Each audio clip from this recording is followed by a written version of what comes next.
తాకట్లో ఉన్న మీ బంగారాన్ని విడిపించి ఆ రోజు ఆన్లైన్ రేటుకి కొంటాం. Sharma gold company. నమస్తే, వెల్కమ్ టు సుమన్ టీవీ. నేను మానస. ఈరోజు మనతో పాటు ఉన్నారు జ్యోతిష్య రత్న, జ్యోతిష్య చక్ర వైభవ నిపుణ డాక్టర్ రాళ్లపల్లి రవికుమార్ గారు.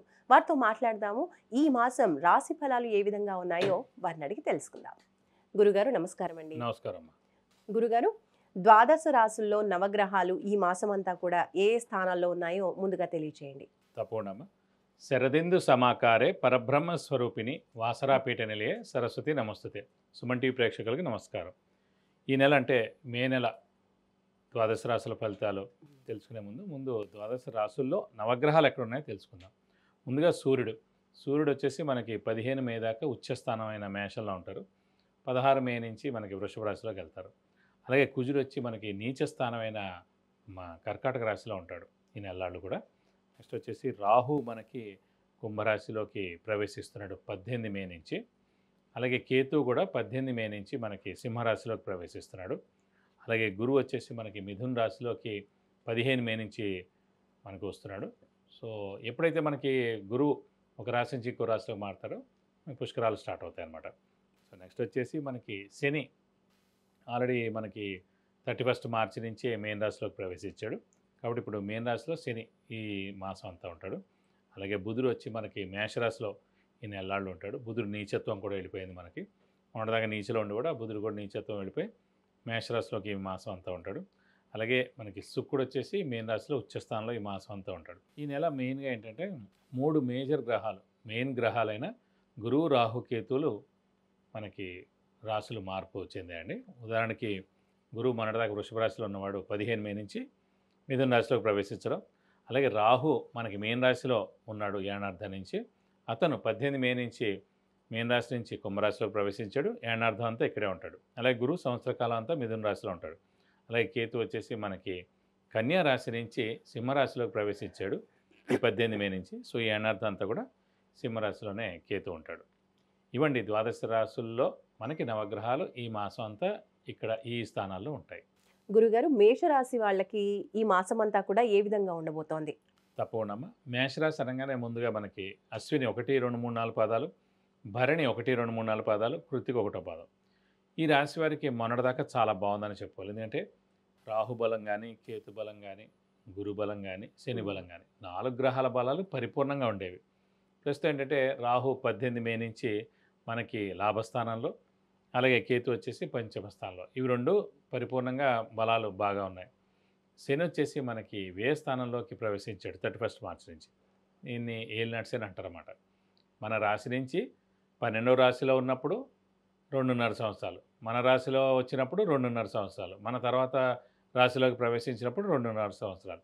సో 2.5 మొత్తం 7.5 సంవత్సరాలు అన్నమాట ఏలినాటి శని కాలం.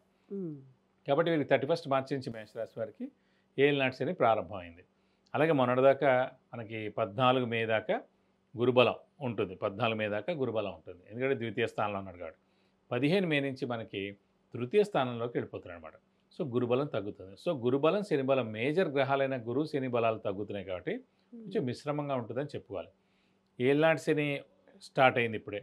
ఇది కాకుండా గురువు మనకి మొన్నటిదాకా ద్వితీయ స్థానంలో ఉన్నాడు. అంటే ద్వితీయ అనేది ఎప్పుడు కూడా కుటుంబ స్థానం అన్నమాట. కాబట్టి ఇప్పుడు కూడా సమయం సరే 15వ తారీఖు వెంటనే మార్పు లేకపోయినా మే నెల అంతా కూడా గురుబలం గట్టిగా ఉన్నట్టేనే అనుకోవాలి. కాబట్టి ఎవరైతే వివాహం గురించి ట్రై చేస్తున్నారో, సంతానం గురించి ట్రై చేస్తున్నారో, ఒక ప్రమోషన్ గురించి ట్రై చేస్తున్నారో, ఒక ఉద్యోగం గురించి ట్రై చేస్తున్నారో, లేకపోతే ఫారెన్ టూర్, విజిట్స్, అసైన్మెంట్స్ దేని గురించి ట్రై చేస్తున్నా కూడా ఖచ్చితంగా ఈ నెలలాళ్లే మనకి సమయం ఎక్కువగా ఉంది. సో గట్టిగా మీరు మానవ ప్రయత్నం చేయండి, స్మార్ట్ వర్క్ చేయండి, హార్డ్ వర్క్ చేయండి, అన్నీ చేయండి. నేను 11 నెలలు కాదు 12 నెలలు అయిపోయింది ఇప్పుడు మనకి మెయిన్ గురుబలం అనేది. సో ఏలినాటి శని కూడా ప్రారంభమైంది. సో ఖచ్చితంగా మీరు గట్టిగా ప్రయత్నిస్తే కనుక అవివాహితుల వివాహం అవడం, సంతానం లేని వారి సంతానం కలగడం, నిరుద్యోగుల ఉద్యోగం రావడం, ఉద్యోగస్తులకి ప్రమోషన్స్, నేమ్ అండ్ ఫేమ్ రావడం, బాస్ నుంచి మన్నన పొందడం, అలాగే ఫారెన్ టూరు, విజిట్స్, అసైన్మెంట్స్ ఇలాంటివి ఏమైనా కూడా ఈ నెలలాడే మనకు సమయం ఉంది మేషరాశి వారికి. సో గట్టిగా ప్రయత్నించండి. ఇన్నాళ్ళు అనుకోకుండా కొంచెం లేట్ అయి ఉండొచ్చు, ఏదైనా అవచ్చు, కొన్ని వెళ్ళిపోతున్నప్పుడు కూడా జరుగుతూ ఉంటాయి. కాబట్టి ఈ నెల ఖచ్చితంగా ప్రయత్నిస్తే కనుక 100% జరిగేందుకు అవకాశాలు ఉన్నాయి. అలాగే ఆరోగ్య విషయం కూడా బాగానే ఉంటుందండి. ఎందుకంటే ఏలినాటి శని మొన్నే వచ్చింది కాబట్టి అంత ఉధృతం వెంటనే చూపించాడు కాబట్టి ఆరోగ్యం బాగానే ఉంటుంది, ఆయుష్ బాగానే ఉంటుంది, ఇంట్లో పెద్దవాళ్ళు చిన్నపిల్లల ఆరోగ్యం కూడా బాగానే ఉంటుంది. స్త్రీలకు మానసిక ఒత్తిడి, మానసిక ఆందోళన కూడా తగ్గుతుంది. అలాగే ప్రస్తుతం గురువు తృతీయ స్థానంలోకి వచ్చాడు. తృతీయ అంటే ఏంటంటే మనకి జనాల సహాయ సహకారాలు. జనాల సహాయ సహకారాలు పరిపూర్ణంగా మీకు ఉంటాయి. అలాగే తృతీయ స్థానం కమ్యూనికేషన్ స్కిల్స్, రైటింగ్ స్కిల్స్ అవి కూడా బాగా మెరుగుపడతాయి. ఇప్పుడు విద్యార్థులు ఉన్నారనుకోండి, వాళ్ళకి ఇంపార్టెంట్ కమ్యూనికేషన్ స్కిల్స్ కానీ, రైటింగ్ స్కిల్స్ కానీ ఇవన్నీ కూడా మెరుగుపడతాయి. అలాగే తృతీయ స్థానం మెడ ప్లస్ గోల్డ్ దీన్ని కూడా సూచిస్తుందన్నమాట.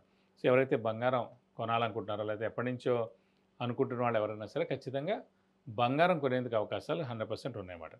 కాబట్టి వీళ్ళకి అత్యద్భుతంగా మొన్నటిదాకా ఉండేది ప్రస్తుతం మిశ్రమంగా ఉందనే చెప్పుకోవాలి.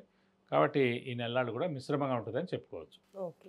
మరి ఏలినాటి శని ప్రారంభమైంది అంటున్నారు కదా, ఆ ప్రభావం ఏ విధంగా ఉంటుంది మేషరాశి వాళ్ళపైన? సో సాధారణంగా ఏలినాటి శని అంటే కనుక స్థానచలనం. స్థానచలనం అంటే ఇల్లు మార్పు కానీ, ఉద్యోగ మార్పు కానీ, ట్రాన్స్ఫర్ అవ్వడం కానీ, లేదంటే వేరే ఊళ్ళో జాబ్ రావడం కానీ ఇలాంటివన్నీ జరిగేందుకు అవకాశాలు ఎక్కువగా ఉంటాయండి. ఇది కాకుండా చిన్న చిన్న అనారోగ్యాలు చేయడం, అలాగే డబ్బు ఖర్చు ఎక్కువగా ఉండడం, అప్పులు ఎక్కువగా చేయడం, షూరిటీస్ పెట్టకండి, మధ్యవర్తిత్వం వహించకండి, స్పెక్యులేషన్స్ జోలికి వెళ్ళకండి. పైగా వ్యయ స్థానంలో శని ఉండడం చేత మేషరాశి వారికి నిద్ర తక్కువగా పడుతుంది, డబ్బు ఖర్చు ఎక్కువగా ఉంటుంది. ఎవరికైనా డబ్బులు ఇచ్చినా కూడా తిరిగి రావు, అప్పులు వాళ్ళ బెడద తప్పదు, కొత్త అప్పులు చేయాల్సి ఉంటుంది. సో ఇలాంటివన్నీ కూడా సాధారణంగా శని ఏలినాటి శని రాగానే ఉంటుంది అన్నమాట. కానీ మొన్ననే వచ్చాడు కాబట్టి అంత ఉధృతి ఉండదు, వెంటనే అయితే అంత ఉధృతి ఉండదు. సెకండ్ ఫేజ్ అంటే మేష రాశిలోకే శని ప్రవేశిస్తాడు చూడండి, అప్పుడు ఉధృతి ఉంటుంది. ఎందుకంటే మేషరాశి అధిపతి కుజుడు, శని అస్సలు పడదు. పైగా మేష రాశిలోనే శని నీచ స్థానం అయిందన్నమాట. సో మొత్తం 11 రాశుల్లో నీచ స్థానం ఎక్కడా లేదు, ఒక్క మేషరాశిలోనే నీచ స్థానం అయిందన్నమాట. కాబట్టి అప్పుడు మటుకు చాలా ఉధృతి ఉంటుంది ఖచ్చితంగా మేషరాశి వారు. కాబట్టి ఇప్పుడు ఈ 2.5 సంవత్సరాలు పర్వాలేదన్నమాట, మిశ్రమంగా ఉంటుందని చెప్పుకోవాలి. అంత ఉధృతి అయితే ఏలినాటి శని ఉండదు, కాబట్టి మిశ్రమంగా ఉంటుందని చెప్పుకోవాలి. ఇంకా గురుబలం కూడా మేషరాశి వాళ్ళకి తక్కువగా ఉంది అంటున్నారు, అది నిజమే అంటారా?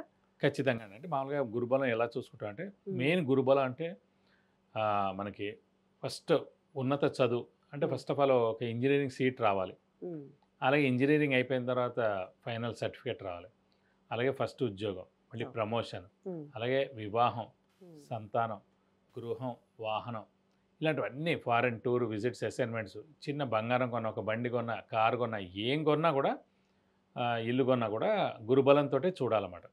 అంటే జాతకంలో తెలుస్తుంది యోగం ఉందా లేదా అని. అప్పుడు ఎప్పుడు యోగం ఉంటుందనేది చూడాలంటే గోచారీత్యా చూడాలి. మహర్దశ అంతర్దశ కూడా ఓకే.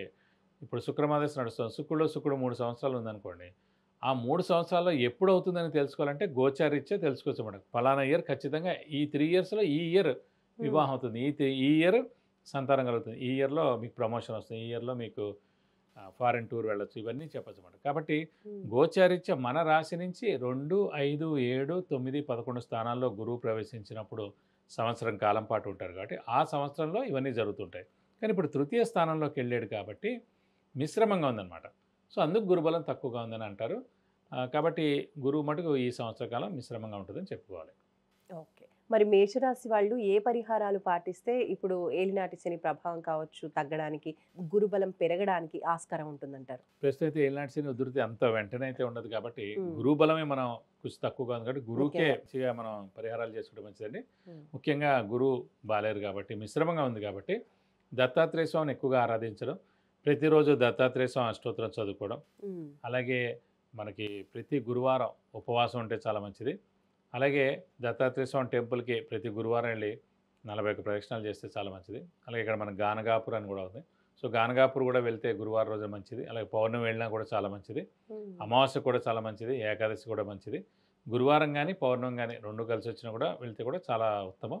అక్కడ దర్శనం చేసుకుని అభిషేకం కానీ అర్చన కానీ ఏదైనా ఉంటే కనుక అది మన పేరు నక్షత్ర గోత్రనామాలతో చేస్తే కనుక దోషం ఎలా ఉన్నా కూడా ఈ గురుబలం మెయిన్గా మనకి పెరిగి మన జాతకాలు ఇంకా మెరుగుపడేందుకు అవకాశాలు ఎక్కువగా ఉన్నాయి. విద్య, ఉద్యోగం, వ్యాపారం, వాహన యోగం, గృహ యోగం, ఇంకా ఇలాంటి ఎన్నో విషయాలకు సంబంధించి మీరు గురుగారి నుంచి అపాయింట్మెంట్ ద్వారా తెలుసుకోవాలి అనుకుంటే స్క్రోల్ అవుతున్న నంబర్కి కాంటాక్ట్ చేయండి. గురుగారు, మేషరాశి వాళ్ళ రాశి ఫలితాలు ఈ మాసమంతా ఏ విధంగా ఉన్నాయో తెలియజేసినందుకు ధన్యవాదాలు. నమస్కారం.